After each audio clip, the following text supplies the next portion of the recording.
Here's some opening day observations for the 2019 MLB Day season. First one up is the Cleveland Indians. So we understood that you want to go with the best offensive lineup you can possibly go with. So Hanley Ramirez makes the team. He starts at DH. Carlos Santana plays first base, and Jake Bauers plays left field like they were rumoring all spring training. Guess what happens with Jake Bauers? Throughout that game, misjudging balls off the wall, not making the best effort to track down balls. It looks like he's lost out there. But yeah, let's go with the best offensive lineup and throw a first baseman in left field that has no idea what he's doing. And on the same side, if you're going to go with the best offensive lineup that you can possibly go with, why are you batting Tyler Naquin third when he first came up a couple of years ago, they tried him in the leadoff spot, Navy in the second spot, based on his speed. He could play right field. That's okay. You're gonna try to get some value out of him, but playing him in right field is fine. But batting him third in a lineup when Jose Ramirez should be batting third because he currently is your best hitter with Francisco Lindor and Jason Kipnis both in the DL.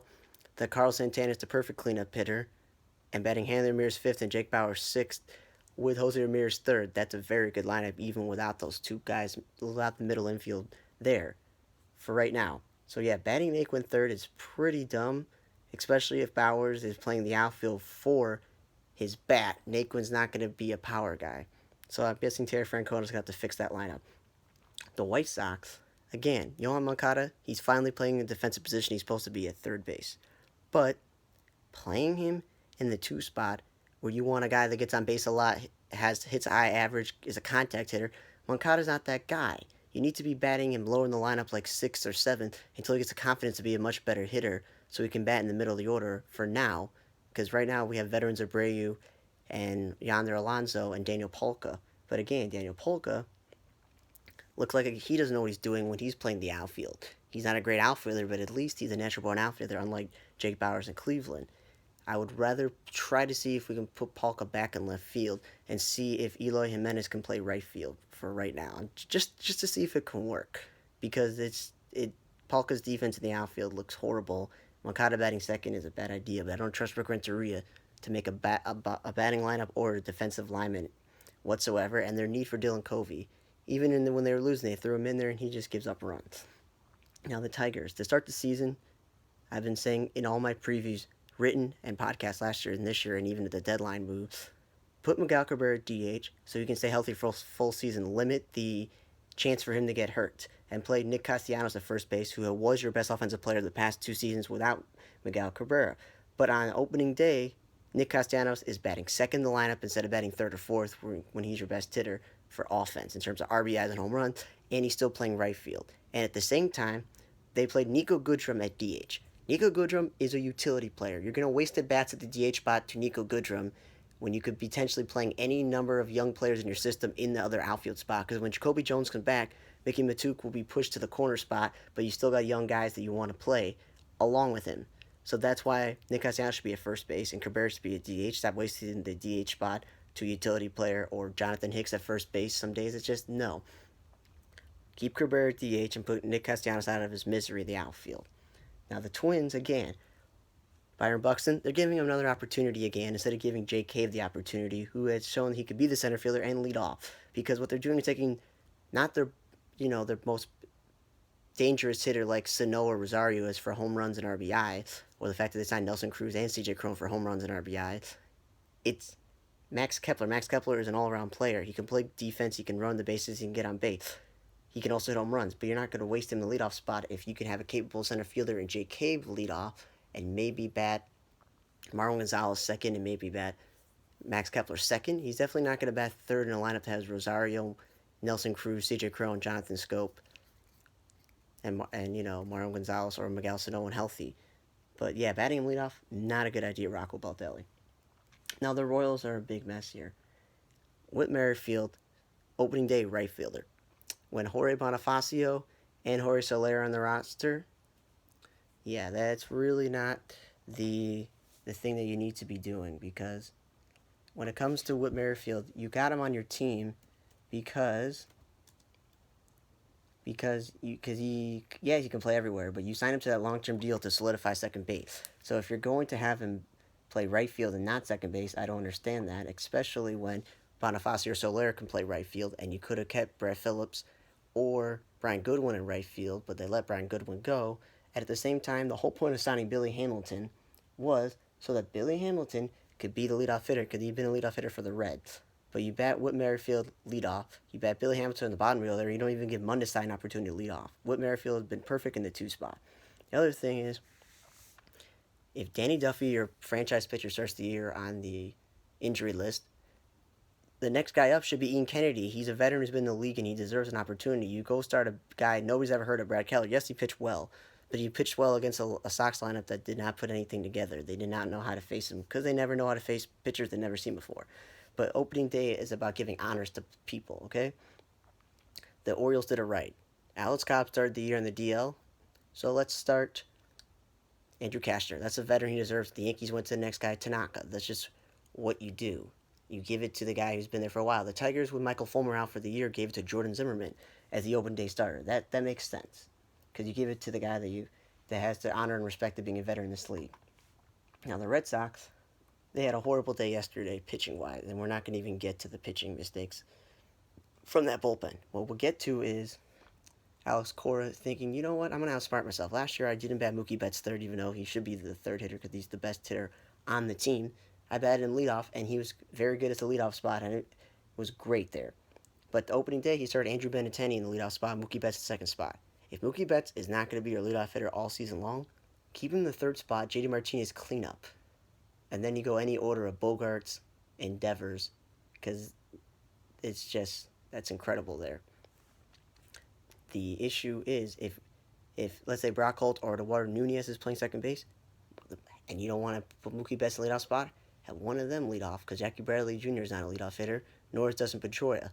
Andrew Benintendi could probably fit in that number 2 spot how Alex Bregman did. Alex Bregman is broken out, so he can bat third or even 5th or 6th in the lineup and drive in runs, but Benintendi should be batting second, if not 7th or 8th, and not leadoff. Now the Yankees began with their lineup with 2 center fielders starting the year on the DL, Jacoby Ellsbury and Aaron Hicks. Brett Gardner got the start in center field. So Judge and Stanton both played the outfield, and they started Luke Voigt at DH and Greg Bird at first base. The issue is not batting Judge second. He should be batting third and Stanton bat cleanup. Then the 5th hitter, if you want to go Luke Voigt, and then Miguel Andujar batting 6th, and then go Bird and Gleyber Torres, you can do that, and then Troy Tulowitzki's last. But then you're forgetting, what about Gary Sanchez? So this is what you do. You bat Gleyber Torres second or Troy Tulowitzki second, and the other one last, and Gary Sanchez bats somewhere 6th or 7th. And you're like, say, if I bat, Judge second, then it's Stanton third, Voigt cleanup, and you still got Andujar, Torres, Sanchez. Yes, but he's not a number 2 hitter, Aaron Judge. Now, the Orioles make no sense. Austin Wynn start the year in the DL. Okay, you put him on the disabled list. Chance Sisco was not injured. Did they start to use him this year? Nope. Andrew Suzak, who they still have, who could be called up and taken a 40-man roster spot. Nope. They picked up Pedro Severino, a failed catcher with Washington, to be on the 40-man roster, and put Jesus Sucre, who's been a 3rd-string or 4th-string catcher all over this league, who you don't start. It makes no sense. If you're going to give Cedric Mullins the opportunity to play center field every day, Joey Ricker, the young guys, and you're giving Ruiz from the Braves an opportunity to play third base, and the guy you got last year, Nunez, and you're also giving this Richie Martin and anybody else that you have on your roster who you never heard of, young guys playing shortstop, you're going with the young guys. You're giving them all the opportunities that you're supposed to. But picking up Jesus Sucre and Pedro Severino and starting them at catcher, instead of giving a Chance Sisco or an Andrew Suzak, if healthy, the opportunity, you're kind of conflicting. Am I rebuilding or I'm going to go with the veterans? You're not going veterans like Sucre and Severino if you're trying to be a rebuilding team. You want those if you're trying to win. Now, Jonathan VR batted third yesterday. I don't understand. If Mullins is going to be entrenched in the center field spot, I don't buy Jonathan VR as a number 3 hitter. He's a leadoff guy. Now, speaking of leadoff guys, the Blue Jays. Why is Brandon Drury, a guy who had 20-plus home runs for Arizona, who's a corner infielder, batting leadoff? You have Freddie Galvis on your roster. You got Lourdes Gurriel Jr., you got Richard Urena, you got Teoscar Hernandez, you got Kevin Pillar, you got Billy McKinney, you got all these guys who have speed. They should be leading off. I don't understand let's bat the bulky third baseman who hits 20-plus home runs lead off. Yeah, I don't know what Charlie Montaneo's doing there. And the rest of his lineup, where he's putting Pillar and another guy, Randall Grichuk, like second. Nah, it makes no sense. Now, the Rays, on the other hand, why in the world did G-Man Choi again start at first base and they DH one of the Lowe brothers? It's like, at the same time, you're like,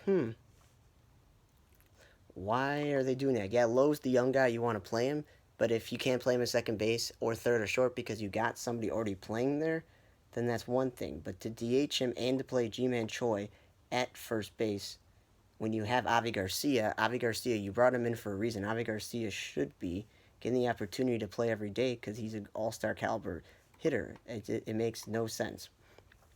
And then when it comes to the how they bat people and stuff, yeah, that's totally fine. The way the Rays are batting certain players, Austin Meadows the leadoff spot, not Tommy Pham. That's that's just what it is. But then we get down to the American League West, and I don't understand what the Rangers are doing. Make a big deal of Sin-Soo Choo can't play DH every day, that he's, play the outfield every day, he's a DH, so that's why you play Joey Gallo in left field. Hunter Pence makes the team. Hunter Pence is opening day DH. Joey Gallo in left field. Hunter Pence is not the world-class defensive right fielder he used to be, but I don't understand why Joey Gallo can't get opportunities to DH and take him out of the outfield when he's not an outfielder. Hunter Pence, outfield his whole career. Sin-Soo Choo, outfield his whole career. DHing Hunter Pence playing Joey Gallo in left field is just like stupid. If you're putting a guy in the outfield who's not an outfielder and DHing an outfielder his whole entire career, that is just the things that don't make any sense. But at the same time, they aren't going anywhere, so that's not the biggest deal in the world. It just makes no sense there. The A's, why is Robert Grossman leading off? You got young guy Laureano, you got Profar. Is this okay then? Why is he leading off? Why is Chapman not batting in the middle of the order without Matt Olson? And with Olson out, you're not going to start Mark Canha at first base or recently acquired Kendrick Morales. You're going to start Profar, who you traded to play second base, to play first base and play a backup Chad Pinder at second base. That there does not make any sense there. And at the same time, why are the Angels batting Cole Calhoun as the leadoff hitter when Peter Burtis made the roster, and you also have Andrelton Simmons on your roster? There's some other possibilities of who you can actually, bat leadoff on the Angels. And Mike Trout batting second again, that is not where you want to bat him. You should be batting third, and you go Pujols clean up Justin Bour fifth. The other thing, the Angels are not making any sense. If you're going to keep Zach Cozart at third base all year, then stop playing backup Tommy La Stella at second base. Just put Cozart back to the position that he should be. It is shortstop, but that's taken, so play him at second base. Then play guys at third base. And again, speaking of Andrelton Simmons, he's not a cleanup hitter. I don't understand what the Angels are doing there. That it just, again, does not make the most sense. Even Zach Cozart, if you wanted to bat him, lead off, that I would not be like, oh, that's a bad thing. But Cole Calhoun leading off, Mike Trout batting second, is a waste of your talents. And Andrelton Simmons, that again is a waste of your talents. And now that they also picked up Brian Goodwin, another guy can throw in the leadoff spot as well. The Mariners, I don't understand what they're doing. Mitch Haniger leading off, he's their best player. He should be batting third. They have D. Gordon, who they got from last year. And they signed Tim Beckham, and they traded for Alex Smith. All three guys who have track records of speed and leading off and contact hitting. No, let's not have him lead off. Let's have him try to mix and match where we're going to put Beckham and where we're going to put Alex Smith and D. Gordon in a lineup when one of them should be leading off. That is the thing that doesn't make the most sense for Seattle with the lineups. Moving over to the National League, you trade for Paul Goldschmidt, you bump Matt Carpenter to third base. You would think, okay, Matt Carpenter, Paul Goldschmidt, that's an amazing 3-4 combination, however you want to flip it. Marcelo Ozuna bats right behind them, batting fifth, and you figure out where you're going to put Dexter Fowler and where you're going to put Yadier Molina, because obviously Paul DeYoung and, Colton Wong and Jed Jerko, Dexter Fowler, they're not guaranteed where you would bat them. Because I was thinking that O'Neill or Bader, the young center fielders they have, or even Dexter Fowler used to be a very successful leadoff hitter. Or even Colton Wong would get the opportunity to lead off. But Matt Carpenter batting leadoff, Goldschmidt too, no. They got to be batting in the middle of your order. And at the same time, if Adam Wainwright, The guy's been the veteran, the leader of this rotation, and Michael Walker are healthy. You give the veteran the opening day start, especially if Carlos Martinez out, but they go with Mike Mikolas. Okay, no honor there. Now the Pirates, going into the offseason, have Corey Dickerson, Starling Marte, and Gregor Polanco. They didn't see that both Polanco and Marte would start the year in the DL, and that offseason signing Lonnie Chisenhall, who is a corner outfielder, he started the year on the DL as well, that both Milky Cabrera and J.B. Shuck made the roster, and they played Milky Cabrera in right field to start the season instead of one of their backups like Pablo Reyes or Jose Ozuna, or even one of those guys in center field. They started J.B. Shuck in center field. He is not a center fielder. He's barely a right fielder. But that's the only issues there. And the Phillies going with the McCutchen leadoff thing, not the smartest thing. Yeah, he's a contact hitter. He can get on base, but he's been a middle order hitter his whole career.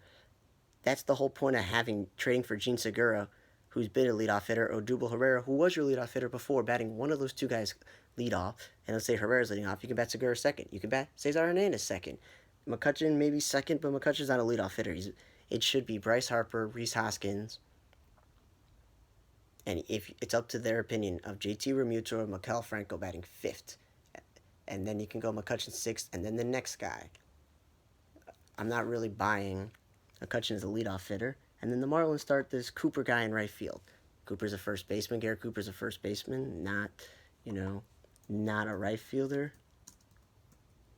So first things first. You're a first baseman playing right field. I don't know what Don Mattingly's doing. If they asked him to play right field, well, he would have said to the Yankees, no, I'm a first baseman. And why is he batting cleanup?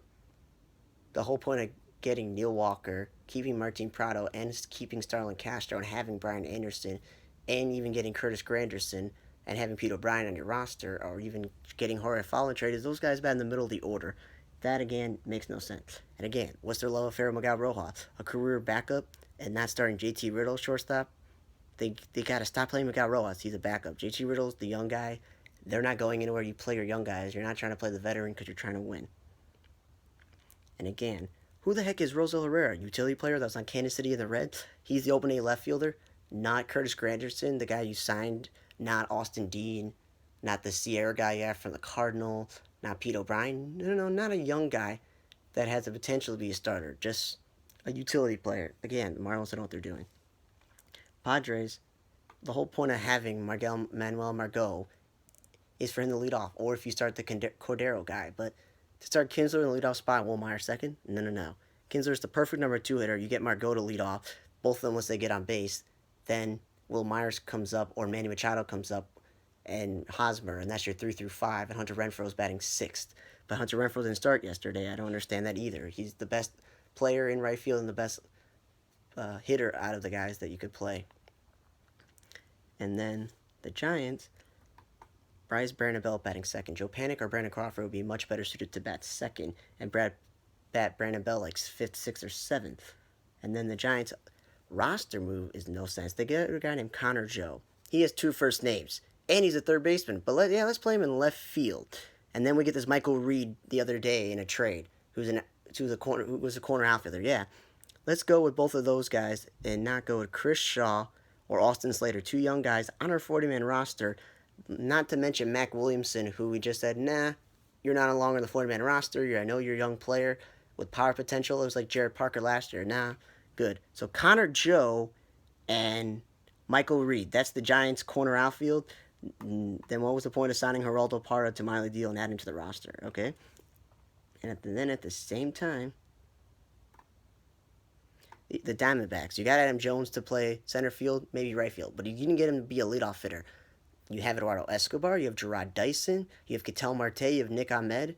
That's plenty of guys to bat leadoff and not waste Adam Jones there. Also, Wilmer Flores is not a starting player in this league unless he's playing first base. The Mets last year didn't play him as second, short, or third at the end of the year because his defense was horrible, and he's not a number 3 hitter. I don't know what you're doing there. Yes, losing Steven Souza is a big blow, but that's where Adam Jones, David Peralta, and Jake Lamb, and maybe even Alex Avila come in. Like, you don't play him there in the third spot. And then again, the whole point of making Jake Lamb your first baseman is saying we're moving him and we're going to play Eduardo Escobar at third base. But then you start this Christian Walker guy too. It's like, okay, again, Torey Lovullo, I don't know, I'm really trusting you. And then the Dodgers didn't start Kiki Hernandez the leadoff spot. The whole point of having him and Chris Taylor switch off second base because you took Jack Peterson out of center field and played them, and now you have AJ Pollock. You sometimes even didn't play Jack Peterson, you played these utility guys in left field. And he also took Jack Peterson out of the leadoff spot so many times in the past 3-4 years that it's surprised to see him in the leadoff spot. So, you got to be more consistent, Dave Roberts. You don't want him leadoff spot, you do, you want him to play, just let us know. So, those are some of the things I noticed opening day in the lineups, the pitching staff, or the roster moves that teams made to make the roster, like questionable decision of who to add and who not to add.